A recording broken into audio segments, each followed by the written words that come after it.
Malaquias, capítulo 1, do verso 6 ao verso 14.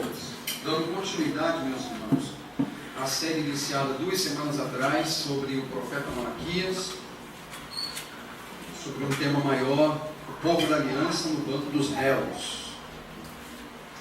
A palavra do Senhor diz-nos assim: o filho honra seu pai, e o servo o seu senhor. Se eu sou pai, onde está a honra que me é devida? Se eu sou senhor, onde está o temor que me deve? Pergunta o Senhor dos Exércitos a vocês, sacerdotes. São vocês que desprezam o meu nome. Mas vocês perguntam: de que maneira temos desprezado o teu nome? Trazendo comida impura ao meu altar. E mesmo assim ainda perguntam: de que maneira te desonramos? Ao dizerem que a mesa do Senhor é desprezível. Na hora de trazerem animais cegos para sacrificar, vocês não veem mal algum. Na hora de trazerem animais aleijados e doentes como oferta, também não veem mal algum.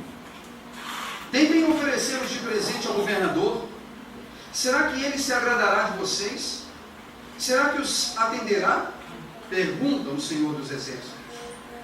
E agora, sacerdotes, tentem apaziguar Deus para que tenha compaixão de nós. Será que com esse tipo de oferta ele os atenderá? Pergunta o Senhor dos Exércitos.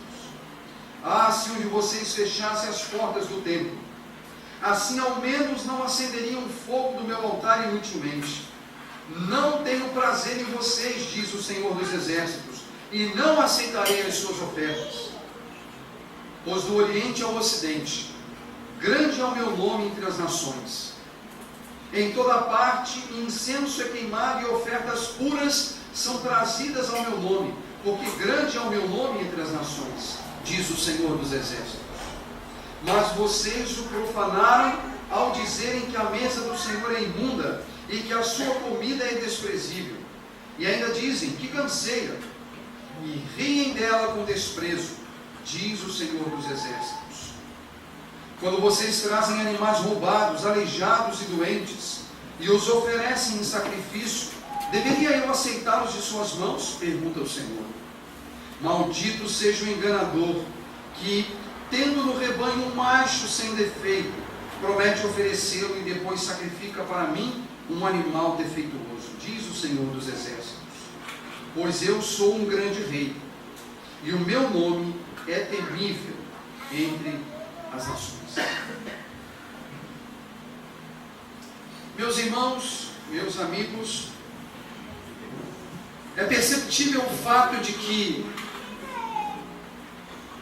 Deus está profundamente irritado com o povo de Israel. Essa declaração é uma declaração que eu vou repetir inúmeras vezes enquanto eu estiver considerando o conteúdo do livro de Malaquias. Deus está profundamente irritado com o povo da aliança. Após ele tratar do seu amor pactual, após considerar, meus irmãos, o fato de que Deus estava empenhado em manter a sua aliança para com o seu povo, após considerar o fato de que o próprio povo da aliança dava a Deus todos os motivos necessários para que houvesse da parte de Deus uma profunda indignação, e após declarar claramente que não havia diferenças entre o povo de Edom, com todos os seus pecados, com todas as suas iniquidades, com todas as suas transgressões, e o próprio povo da aliança, Deus começa agora a inquirir do povo. E se havia alguma dúvida de que este livro trata o povo da aliança como um povo que está assentado no banco dos réus, isso passa a ser clareado a partir de agora. Porque Deus vai inquirir do povo, Deus vai fazer perguntas, Deus vai inquirir da nação, e o mesmo Deus, conhecedor de todas as coisas, vai dar as respostas. porque Deus as tinha, porque Deus as conhecia. E meus irmãos, notem que este fato agrava ainda mais a situação do povo. Por quê? Porque é um povo que está diante de um juiz, e um juiz que não lhe dá o direito de defesa. E entenda o porquê, entenda a razão. As perguntas feitas por Deus são perguntas respondidas na prática pelo próprio povo. Não carecia que o povo oferecesse respostas. Não havia necessidade do povo fazer uma defesa, porque Deus conhecia o povo e Deus sabia o que o povo representava em termos práticos para cada uma das perguntas feitas. Deus vai inquirir do povo. O povo está sentado no banco dos réus, mas a condenação é certa. Ela é certa porque Deus, que é o supremo juiz, conhece profundamente o próprio povo e sabe que não há entre o povo qualquer álibi, não há no povo qualquer direito à defesa, porque Deus conhece o povo, e o povo da aliança é um povo extremamente iníquo, transgressor, pecador. Então notem, meus irmãos, que a condição do povo neste momento não é nada agradável.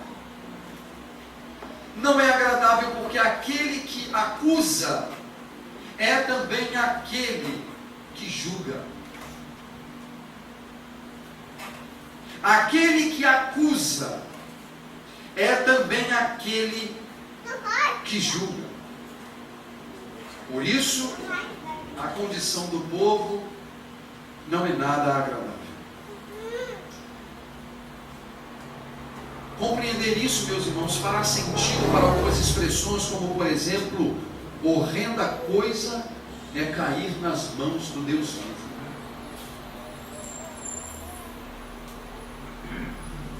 E o horror de cair nas mãos do Deus vivo está exatamente no fato de que qualquer advogado de defesa nunca terá quaisquer argumentos suficientes para livrar a cara do povo diante do seu Deus. E por quê? Porque o que julga é aquele que vê, é aquele que conhece, é aquele que sabe todas as coisas. E Deus, nessa passagem, meus irmãos, apresenta-nos o fato de que o povo da aliança é um povo que o despreza. O povo da aliança é um povo que no fundo, não está preocupado com o seu Deus, não está preocupado em honrar o seu Deus, não está preocupado em dignificar a Deus, não está preocupado em viver para a sua glória. O versículo de número 6 apresenta-nos duas imagens acerca de Deus: a imagem de Pai e a imagem de Senhor. Mas essa imagem de Senhor é melhor compreendida no contexto da palavra mestre, e não apenas de um Senhor soberano. O texto nos diz, no verso 6, o filho honra seu pai. Esse é um pressuposto que se espera de todos os filhos. Honrar o pai. Como diz a Escritura, sobre a necessidade de honrar pai e mãe, de obedecer, de compreender. E o povo era pronto nesse aspecto de honrar os pais. E o princípio estabelecido por Deus é: o filho honra seu pai e o servo ao seu senhor. Se eu sou pai, onde está a honra que me é devida? É óbvio que ao fazer esta pergunta, Deus está denunciando o povo pela sua falta de honra em relação ao seu próprio Deus. Se eu sou o Senhor, onde está o temor que me devem? Aqui Deus está também, de algum modo, condenando a falta de temor e reverência do povo. Pergunta o Senhor dos Exércitos a vocês, sacerdotes: São vocês que desprezam o meu nome.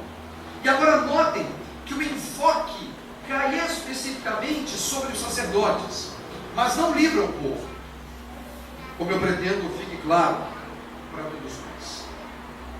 Bom, nas duas imagens que o próprio Deus estabelece acerca de si mesmo, ele diz ser um pai desonrado, e ele diz ser um senhor não temido, seguindo obviamente a perspectiva dos edomitas, que também não honravam e não temiam a Deus. O povo da aliança é um povo que está plenamente distante de Deus, um povo que peca contra o seu Deus, a despeito de tudo aquilo que Deus havia feito em termos redentivos por este povo, a despeito de todos os livramentos que Deus mesmo havia estabelecido para este povo. O povo não trilha o caminho ou a vereda da obediência. Ele é como um filho que desonra o pai, ele é como um servo que não teme ao seu senhor. E esta indignação de Deus passa a ficar muito evidente nestas palavras, porque aponta para um desprezo que o povo da aliança dá em relação ao seu Deus, um modo de vida desprezível do povo e de um povo que despreza o seu próprio Deus, a despeito de ser um povo religioso, a despeito de ser um povo que ainda observa elementos religiosos, mas que apesar de todas as coisas despreza o seu Deus, desonra o seu Deus. Como um pai, ele não é honrado. Como um pai, ele não é dignificado. Os seus filhos não oferecem a ele honra, dignidade. E Deus está indignado por isso. Mas também o povo é um povo que não honra o seu Deus como um senhor ou como um mestre. A palavra que é usada aqui para senhor traz a ideia de um mestre. E agora Deus está apontando para o fato de que é um povo desobediente aos princípios da lei, um povo que não observa a lei com relação ao seu Deus, um povo que passou a ter um parâmetro diferente em termos sacrificiais em relação àquilo que a lei estabelecia. Portanto, é um povo desobediente, é um povo distante do seu Deus, é um povo que o desonra, que desonra o nome do seu Deus. O nome de Deus, meus irmãos, é um nome digno. Eu não sei se você sabe, mas o nome de Deus, ele sequer é mencionado por um judeu mesmo nos nossos dias. Em seu lugar, utiliza-se, por exemplo, a palavra Senhor. O mesmo nome que Deus revelou a Moisés. O nome que demonstra e dignifica aquilo que ele é. E que a expressão dita a Moisés, eu sou o que sou, traduz bem o seu próprio nome. O Eterno, o Senhor, o absoluto sobre todas as coisas. Mas apesar do povo não tomar o nome real de Deus em seus lábios, desonravam o seu nome por uma vida indigna. Desprezavam o nome do Senhor, aquilo que de fato Ele é.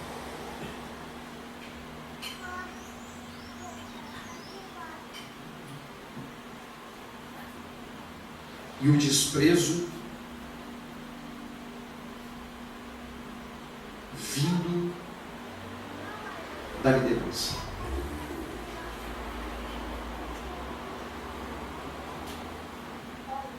São vocês que desprezam o meu nome, sacerdotes.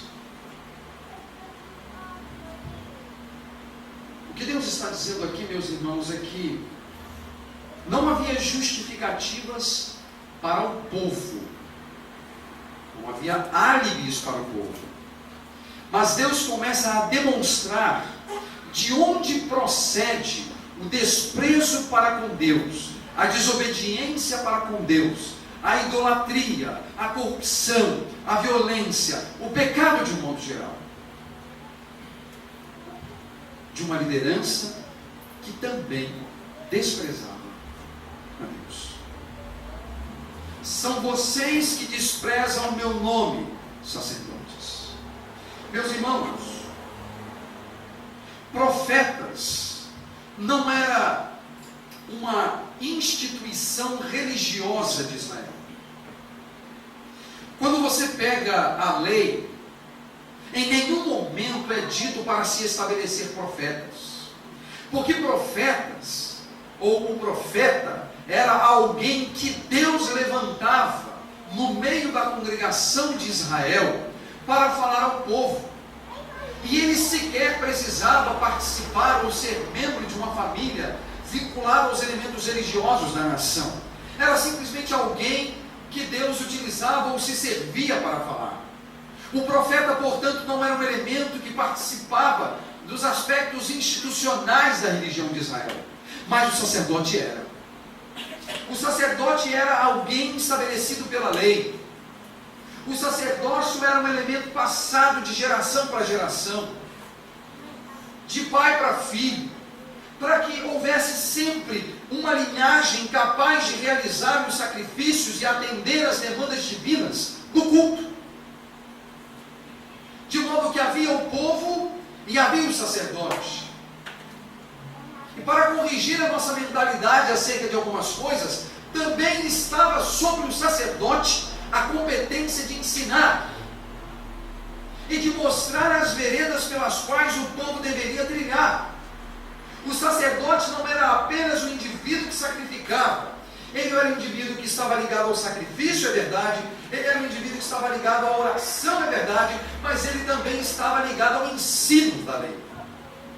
E quando Deus condena os sacerdotes aqui, Ele está condenando porque, meus irmãos, o povo de Deus vai à deriva quando um sacerdote, do ponto de vista do Antigo Testamento, também ia à deriva.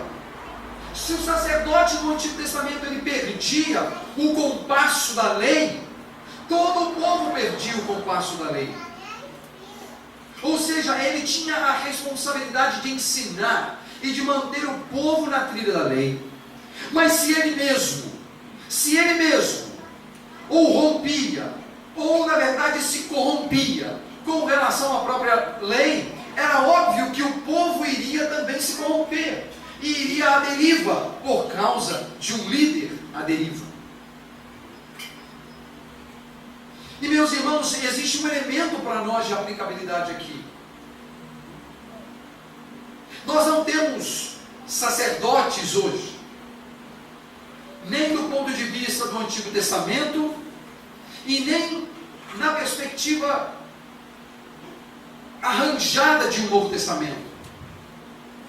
Ninguém é, do ponto de vista bíblico, sacerdote em particular, porque a Escritura do Novo Testamento, quando vai ampliar a discussão do sacerdócio, utiliza em todas as ocasiões para fazer referência ao povo da aliança no Novo Testamento, a ideia de sacerdócio e não a ideia de sacerdote. O ponto é que no Novo Testamento, a comunidade de Cristo é um sacerdócio real, como diz a Escritura. Escrevendo aos crentes da dispersão, o apóstolo Pedro disse: mas vós sois sacerdócio real. Antes ele diz raça eleita, sacerdócio real, nação santa, povo adquirido, para que anuncieis as grandezas daquele que vos chamou das trevas para a sua maravilhosa luz. Essas são as palavras do apóstolo Pedro. Então ele diz: vocês são geração eleita, vocês são sacerdócio real, vocês são nação santa, vocês são povo adquirido. Meus irmãos, lançando mão do aspecto da leitura, se o apóstolo Pedro quisesse dizer que cada pessoa, no contexto da comunidade cristã, é um sacerdote, ele não poderia construir a frase daquele modo. ele teria que dizer: vocês são sacerdotes reais. Porque isso seria coerente com o sujeito da oração, que é plural. Mas quando ele diz vocês são, plural, sacerdócio, é óbvio que o que está em jogo aqui é que este grupo que pertence à comunidade do vocês compõe o sacerdócio, é a nação, é o povo, é a raça. Então não é ninguém em particular, mas somos todos juntos. Mas não apenas nós que estamos aqui, todo o povo da aliança espalhado sobre toda a terra. Então nós não temos um sacerdote como o Antigo Testamento tinha. Ninguém é sacerdote. O pastor não é sacerdote. Mas ele é parte do sacerdócio com a comunidade de Cristo. Esse é o ensino da Escritura. Esse é o princípio da Escritura. Mas, meus irmãos, como aplicar então este texto ao contexto em que nós estamos? Uma vez que nós não temos nenhum sacerdote em particular. Tecnicamente não se altera muita coisa. Porque o ensino é ministrado no contexto da igreja, porque Deus dá às suas comunidades homens que são abençoados por Deus, capacitados por Deus, para abrir a Escritura e compartilhá-la com a comunidade de Cristo, à luz do dom e das capacidades dadas pelo próprio Deus. Você há de convir comigo que no contexto da comunidade local, não são muitas as pessoas que Deus levanta para ensinar e pregar a palavra de Deus. Mas Deus também não deixa ninguém numa condição em que não possa ser útil e servir ao corpo de Cristo, ao povo de Deus. Ora, como aplicar este princípio então? Aplica-se da seguinte maneira: o ensino ministrado no contexto do sacerdócio ou no contexto da igreja precisa condizer com a verdade. Porque se o líder, se o indivíduo que tem, por graça de Deus, o dom para expor a palavra, ele não o faz porque ele também está à deriva, todo o povo vai à deriva. Porque não são todas as comunidades que nós temos crentes como os bereanos, capazes de verificar se o ensino dado está de acordo com o ensinamento dos apóstolos. E aí, meus irmãos, se nós formos meros repetidores daquilo que é dito em público, nós corremos o risco de cometer os mesmos pecados desprezíveis cometidos pela comunidade de Israel. Porque também passaremos a não olhar e a não observar o que Deus diz, mas o que as pessoas dizem. E aí pecaremos contra Deus. Notem que Deus ataca os sacerdotes no Antigo Testamento, ataca os sacerdotes em Malaquias, porque eles tinham a responsabilidade de manterem-se nas veredas da verdade, ensinar esta verdade, para que o povo pudesse absorver esta verdade e viver dignamente, de acordo com ela. E aí nós entendemos o porquê Jesus Cristo disse que se um cego guia outro cego, ambos cairão no abismo. Passa a fazer sentido aquilo que Jesus disse. Um cego guiando outro cego, ambos cairão no abismo. E aí prestem atenção no que tem a dizer. A Escritura diz ambos.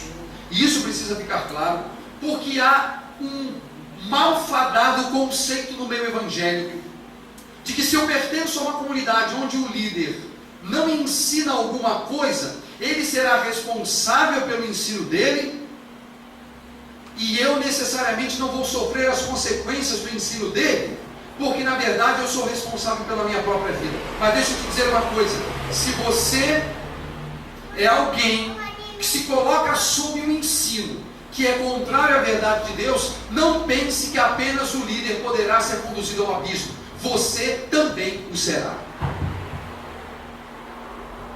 Não pense que há álibis para você. Não pense que há álibis para a sua alma, porque não haverá. Não haverá. Então não adianta você justificar, eu tenho consciência de que a minha comunidade é uma comunidade onde o pastor não ensina claramente a Escritura, ele corrompe daqui, corrompe dali.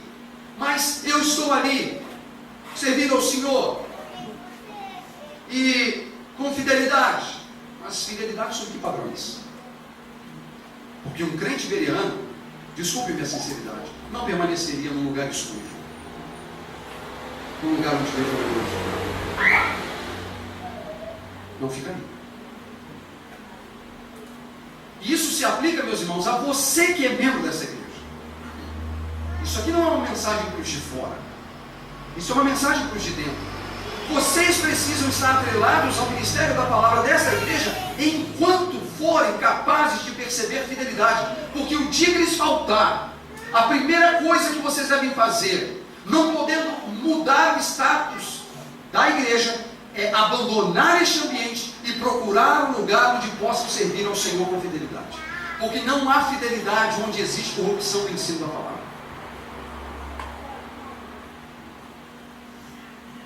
Vocês precisam estar em um ambiente onde Deus é glorificado. Em ambientes onde a palavra da verdade não é pregada, Deus não é glorificado. Porque Deus não se deixa escarnecer. É uma falsa espiritualidade estar em um contexto onde Deus não é honrado, onde Deus amaldiçoa, porque falta fidelidade ao Senhor. O povo despreza o seu Deus, e o desprezo do povo vem pelo falso ensino e pela falsa observância dos sacerdotes.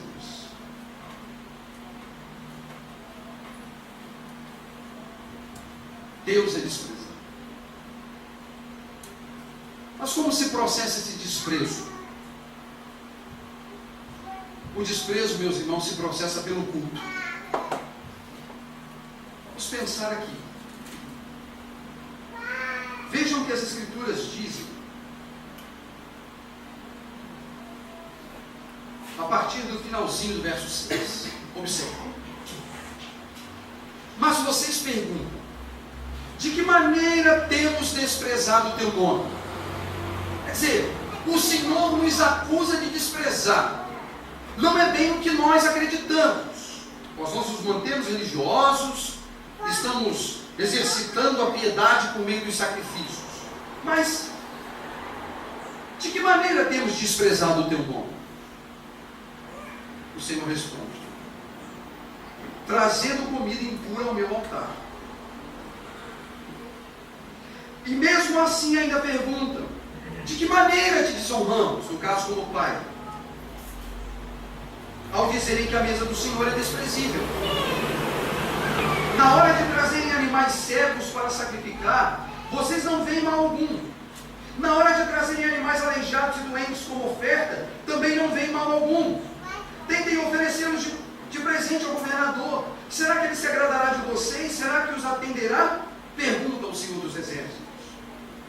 Ah, se um de vocês fechasse as portas do templo, assim ao menos não acenderiam um fogo no meu altar? Inutilmente. Não tenho prazer em vocês, diz o Senhor. Qual é o ponto aqui, meus irmãos? O elemento aqui é que Deus está condenando a prática sacerdotal do culto. E a gente não pode esquecer que no contexto do Antigo Testamento é também no contexto do Novo. O culto ocorre no contexto do sacrifício. E vamos ampliar um pouco isso aí. O culto é o sacrifício. Então notem, de acordo com o Pentateuco, de acordo com os livros da lei, muito especificamente, por exemplo, o livro de Levítico, que traz uma série de orientações e de princípios a serem aplicados no exercício dos sacerdotes, nós somos informados que Deus, como sendo o Senhor da aliança, como sendo Deus sobre o povo, estabeleceu alguns elementos que deveriam acompanhar o sacrifício. à medida que o povo sacrificava por meio dos seus sacerdotes, o povo deveria atender algumas exigências divinas. Não era uma questão, meus irmãos, por exemplo, de buscar uma coisa aqui ou uma coisa ali de acordo com parâmetros e princípios estabelecidos pelo próprio povo.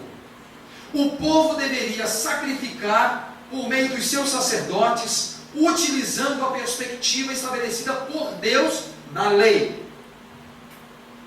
Deus não apenas disse que ele deveria ser adorado, mas ele também disse como deveria ser adorado. Ele não apenas disse ser o Deus de Israel, mas ele também disse como Israel deveria se aproximar dele. E o modo como Deus exige a aproximação de Israel não passa, meus irmãos, por uma ideia ou pela criatividade do povo, não. Aliás, quando o povo tentou ser criativo, ele foi idólatra. Basta lembrar a história do bezerro de ouro. Quando o povo tentou buscar na criatividade um meio para adorar a Deus, ele foi um povo idólatra. Deus não concedeu ao homem, Deus não concedeu ao seu povo a maneira que o povo deveria utilizar para adorá-lo. Não. Deus estabeleceu princípios, Deus estabeleceu regras, e isso tudo em sua palavra. E os sacerdotes, meus irmãos, eram de certo modo instruídos com relação a isso. Ninguém adentrava no sacerdócio sem ter uma consciência plena do conhecimento daquilo que a lei trazia e dos elementos que estavam envolvidos no sacrifício.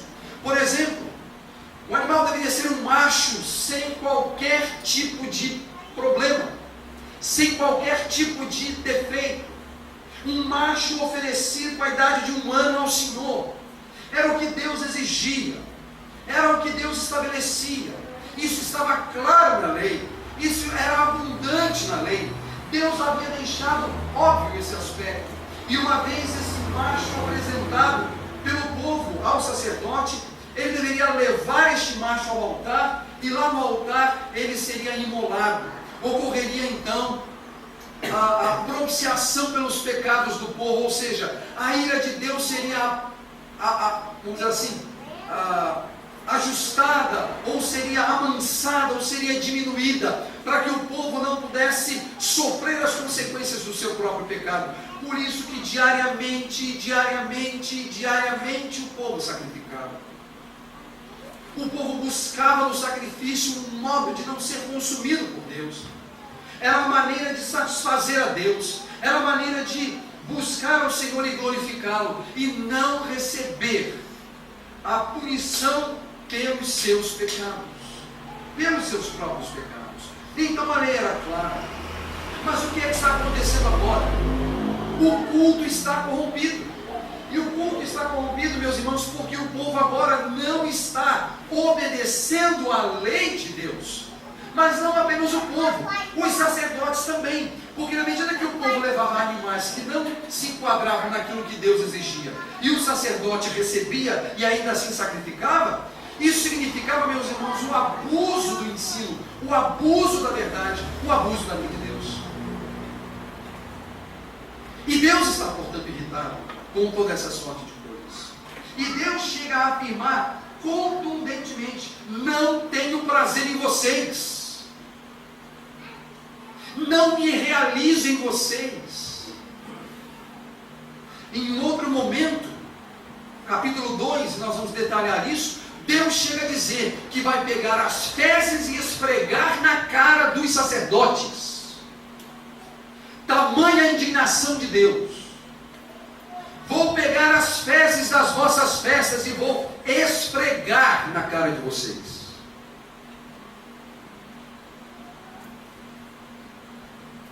Deus está indignado, porque os sacerdotes que deveriam, vamos dizer, ajustar o povo para se enquadrar dentro daquilo que Deus exigia, também estavam corrompidos. Haviam se subjugado, tinham feito da religião ou do sacerdócio um elemento profissional, uma maneira de subsistência, uma maneira de viver e de garantir o alimento, uma vez que os sacerdotes eram participantes da comida. da mesa do Senhor. Deus está indignado. Para Deus, o texto chega a dizer, é melhor que as portas do altar, de onde ficava o altar, se fechem. É preferível que vocês não sacrifiquem. É preferível isso. E aqui há 2 pontos de aplicação para nós, meus irmãos. O primeiro ponto diz respeito exatamente ao que a corrupção do sacerdócio nos leva.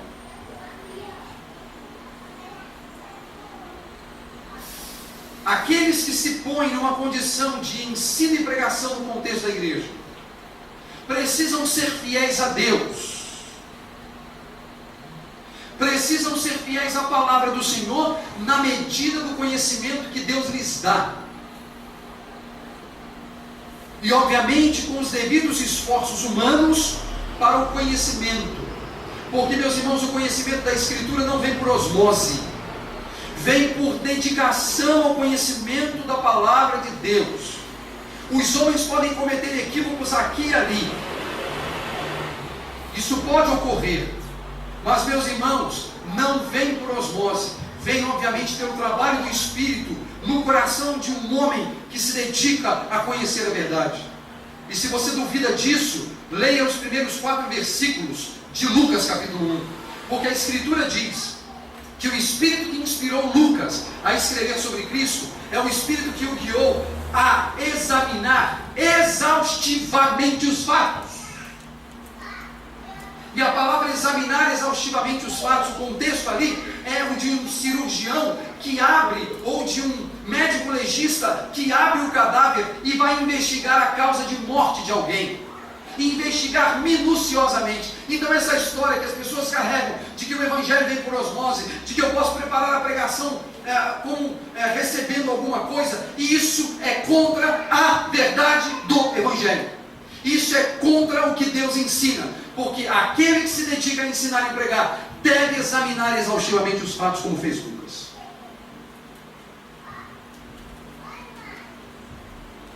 Temos que examinar exaustivamente os fatos. Agora, qual é o limite que vai exaurir os fatos? Não sabemos. Isso vai depender da medida de capacidade que Deus dá aos homens.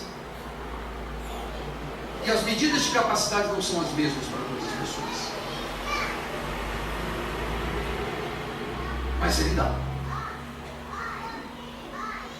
Mas, meus irmãos, não pense que isso é apenas o pastor ou o pregador que precisa fazer. A comunidade de Cristo também. Porque agora já não há mais sacerdotes, mas há um sacerdócio, e o sacerdócio está vinculado à questão do ensino. Então, cada membro do corpo de Cristo tem o dever de conhecer a Escritura e de viver de acordo com este parâmetro, e exigir que esse parâmetro seja observado no contexto da Igreja de Cristo. Ficando livres, na medida em que algo é dito daqui do púlpito, que contradiz na sua percepção o ensino, ter a liberdade para buscar a quem de direito, para conversar e buscar os ajustes e resolver talvez os impasses. Isso não pode passar. A verdade ela tem que ser preservada no contexto da coletividade, no contexto do corpo de Cristo, na sua esfera local, reunido em torno das Escrituras. Então, meus irmãos,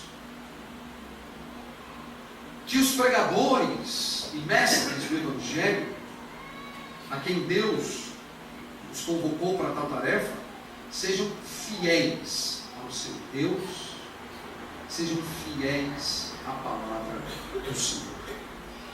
Esta é a carência das comunidades de Cristo hoje. Essa é a nossa carência como corpo de Cristo na terra, como igreja de Deus na terra.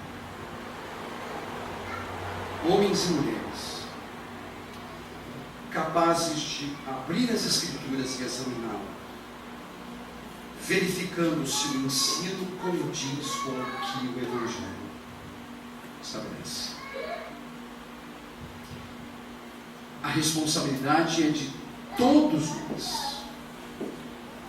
Minha por fomentar a verdade no meio, e de vocês por considerarem, absorverem, pensarem, avaliarem todas essas coisas.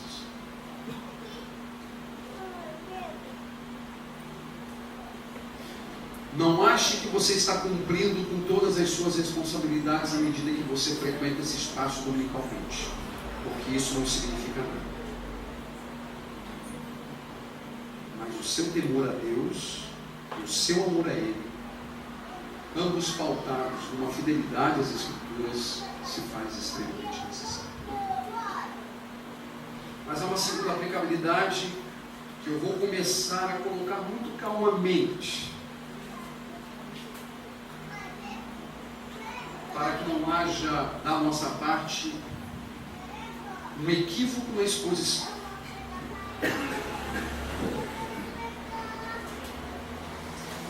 Meus irmãos, se culto é sacrifício, e é, onde está o nosso sacrifício? Essa é a pergunta. O conceito de culto no Antigo Testamento é que culto é o próprio sacrifício. Transportando essa ideia para o Novo Testamento, a minha pergunta é: onde está o nosso culto? Nós imolamos cordeiro dominicalmente? Nós apresentamos rolas e pombos diariamente? Não. Sequer temos um altar para queimar incenso ou queimar um animal. Não precisamos dessas coisas. E não precisamos porque o Cordeiro de Deus, que é sumo sacerdote segundo a ordem de Melquisedeque, o fez de uma vez por todas. Logo, deduz-se que o nosso sacrifício e o nosso culto, na sua amplitude, foi realizado há 2000 anos atrás no Calvário. O culto definitivo foi realizado há 2000 anos atrás. Porque o meu sacrifício e o seu sacrifício não foram realizados por nós mesmos. Foram realizados na cruz do Calvário há 2000 anos atrás. Nós não sacrificamos cordeiros e outros animais porque não precisamos, porque o Cordeiro de Deus deu-se a si mesmo há 2000 anos atrás. Então, o culto da igreja está realizado de uma vez por todas há 2000 anos atrás. Mas aí você muito inteligentemente vai dizer: o que a gente está fazendo então aqui, pastor? Isso aqui não é um culto? Tecnicamente não, quando pensamos no conceito de sacrifício do Antigo Testamento, porque aqui não há nenhum sacrifício, nenhum. Mas por outro lado, esta reunião que nós temos designado como culto só tem valor e só é aceitável diante do Deus Trino se Cristo é o centro de todas as coisas. Porque Ele é o Cordeiro que realizou o culto de uma vez por todas há 2000 anos atrás. O que eu quero dizer? Essa reunião sem Cristo não é nada. Se Cristo não for o centro de todas as coisas, não é nada. Se a cruz de Cristo não for o centro de todas as coisas, não é nada. Não tem valor. Pode cair naquilo que o próprio profeta Isaías chamou de assembleia solene. Quando Deus, por meio do profeta, diz: eu odeio as suas assembleias solenes. A assembleia solene é o ajuntamento. No Antigo Testamento é o ajuntamento do povo. Não havia assembleia solene para o sacrifício. A assembleia solene ela só existia porque ela estava pautada no culto sacrificial. Assim como as nossas reuniões, e aí não há problema algum de dizer e chamar isso de culto, só tem valor se estiver vinculado a Cristo. Se Cristo não for o centro de todas as coisas, não tem valor. E o mesmo princípio do Antigo Testamento, em que Deus não deu ao povo a oportunidade de usarem da criatividade para realizarem um culto, a mesma coisa é agora. Deus não nos dá o direito de usarmos a nossa criatividade para realizarmos as nossas reuniões. Nós podemos fazer uma coisa assim, ou nós podemos fazer uma coisa assado. Nós podemos fazer desse jeito. Nós podemos fazer daquele jeito, porque daquele jeito vai atrair os jovens, né? Mas a gente pode ter um encontro que atraia o pessoal de terceira idade, uma coisa assim, uma coisa assada. E aí tem muito fogo estranho no contexto das comunidades de Cristo, fazendo exatamente aquilo que a Escritura não preceitua em lugar nenhum. Então nós temos, por exemplo, o show, que começa daquele que se coloca na frente, cujo ministério é aparecer, que passa por uma comunidade de Cristo, que gosta de ter um ícone que gosta de aparecer, porque é o nome da igreja na mídia. Ok? E aí você sabe o que vai gerar como consequência disso. É a corrupção daquilo que Deus estabeleceu em Cristo na cruz. O que eu quero dizer ainda, meus irmãos, é que o valor de estarmos aqui está em Cristo. Porque o pertencer à comunidade local, como já lhes disse, não significa absolutamente nada. Estamos aqui porque rememoramos o culto. Aí a gente entende a ceia, né? Todas as vezes que nos reunimos para comer e beber, uma lembrança do passado. Infelizmente, a ideia que se tem de culto como ajuntamento é católico romano, porque a missa recebe este nome porque no contexto católico romano o sacrifício de Cristo ocorre dominicalmente. Você sabia disso? Dominicalmente, ele é renovado. O culto é renovado dominicalmente. Não bastou a cruz. É necessário agora a hóstia ser banhada no sangue, e o sacrifício reaver, e o sacrifício reaver, e o sacrifício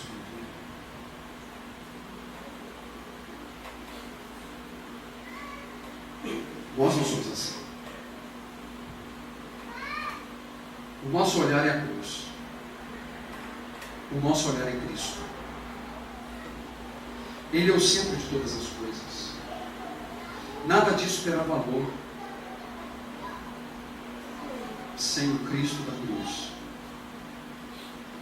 sem o sacrifício do Cordeiro lá.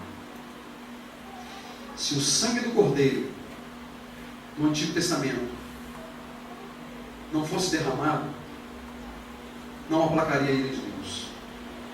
Não aplacando a ira de Deus, o povo seria condenado. Se o sacrifício do Cordeiro na cruz do Calvário não tivesse o sangue derramado e aplicado a nós e em nós, tudo mais não teria valor. Então, o nosso olhar tem que estar na cruz, em Cristo, porque é lá que Deus realizou definitivamente o culto que lhe agrada. E que não tem a ver com a ordem da música na nossa reunião, que não tem a ver com a ordem da oração na nossa reunião, que não tem a ver com a ordem da pregação na nossa reunião, que não tem nem mesmo a ver com a falta da música na nossa reunião em tempos de perseguição. Porque em tempos de perseguição não se canta, se silencia, mas continua sendo algo que dignifica a Deus. Sabe por quê? Porque o centro do culto é a preservação da verdade do culto realizado no Calvário, que o ensino dos céus. Isso é culto. Em nosso culto foi realizado de uma vez por todas lá atrás, há 12 anos atrás. Se eu e você estávamos lá, se Cristo estava lá a nos representar, então nós temos a redenção, temos o sangue do Cordeiro e podemos viver de um modo digno do Evangelho de Jesus Cristo. por causa de Cristo e nada mais. Por isso, meus irmãos, que nós cristãos evangélicos valorizamos arrependimento e fé como um meio de atender aquilo que Deus exige. Lembrando que o próprio atender da exigência de Deus é manifestação da sua graça, que nos dá tanto um quanto o outro.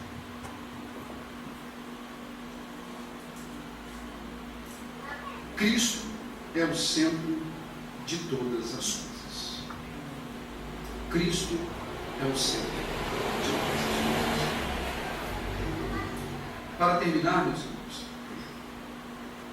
em algumas ocasiões nesse texto que nós lemos, Deus provoca o ciúme do povo. Deixa eu tentar mostrar isso a você. Na sequência da leitura, Deus faz algumas afirmações com relação às outras nações. Por exemplo, no verso 11, ele diz: pois do Oriente ao Ocidente é grande o meu nome entre as nações. Em toda parte incenso é queimado e ofertas puras são trazidas ao meu nome, porque grande é meu nome entre as nações, diz o Senhor dos Exércitos. Se você continuar a leitura, versículo 14, nós lemos: maldito seja o enganador, que tendo no rebanho um macho sem defeito promete oferecer e depois sacrifica para mim um animal defeituoso, diz o Senhor dos Exércitos. Pois eu sou um grande rei, e o meu nome é temido entre as nações. Por que Deus vai dizer isso aqui e vai dizer em outras ocasiões? Para provocar ciúme no povo. E para levar o povo a constatar que a percepção que Israel tinha acerca de si mesmo na aliança era uma percepção equivocada. Pois os israelitas achavam que eles eram fins em si mesmos, quando na verdade eles eram apenas meios para um fim. O que eu quero dizer? Deus não está preocupado apenas com a salvação de Israel, mas em servir-se de Israel para atingir outras nações, que é alguma coisa que antecipa, inclusive, a outorga da lei. Por exemplo, em Abraão, Deus diz: em ti serão benditas todas as famílias da terra, e não apenas, especificamente, a nação ou os seus filhos. Parece que eles não levaram muito a sério essa questão. E o que Deus está mostrando para eles: olha, eu sempre vou ter um povo. Eu sempre vou ter um povo pactual que vai fazer o que tem que ser feito para honrar e glorificar o meu nome. Mesmo que este povo não sejam vocês, israelitas. Eu sempre terei um povo. E quando partimos para o Novo Testamento, especificamente para Romanos, nós lemos palavras como: nem todo israelita é israelita. Nem todo o que nasce em Israel é israelita. Mas aquele que faz a vontade do Senhor. Não é uma questão de identidade, sabe? Dizer: eu sou garantido na eternidade porque eu sou israelita. Não, para com isso. Eu sou um descendente de judeu. Não, pare com isso. Isso não te garante absolutamente nada.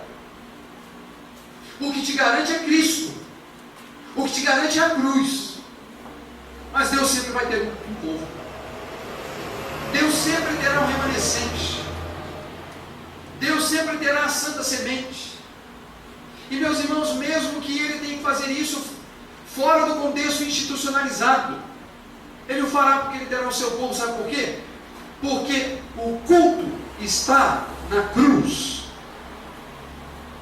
O culto foi realizado no Calvário. E ele foi feito de uma vez por todas para salvar os pecadores, porque Ele é eficaz e ao mesmo tempo eficiente. Ele salva pecadores. Então o que nos aprisiona a Deus é o sangue do Cordeiro. O que nos aprisiona ao pacto é o sangue derramado na cruz. E o nosso ajuntamento só tem valor se ele for centralizado na cruz. E sabe o que significa isso? Não vivo mais eu, mas Cristo vive em mim. E a vida que agora vivo na carne, vivo pela fé no Filho de Deus, o qual me amou e a si mesmo se entregou por mim. Isso é o culto centralizado na cruz. É não viver para se agradar, é mortificar a sua alma e viver para a glória de Deus. Então não pense que o culto está ligado a isso aqui. Isso é um ajuntamento solene para a glória do Senhor, onde nós nos esforçamos para manter centralizado aqui a cruz de Cristo. Mas, meus irmãos, isso não está apenas vinculado a esse espaço, mas ao vivo não mais eu, mas Cristo vive em mim. E a vida que agora vivo na carne, vivo pela fé no Filho de Deus. Isso tem a ver com a minha vida lá fora, isso tem a ver com as minhas experiências lá fora, isso tem a ver com o meu testemunho lá fora, isso tem a ver com a cruz em mim. Isso tem a ver com a cruz em nós. Não dá para divorciar, não dá para dicotomizar uma vida no contexto do ajuntamento solene e outra vida fora do contexto do ajuntamento solene. Não usemos das criatividades, porque isso não é evangelho. Deus nos salvou para sermos uma semente santa. Deus nos salvou para sermos uma nação santa. Somos de fato uma raça eleita, sacerdócio real, povo comprado, povo adquirido, por alto preço, para a glória de Deus.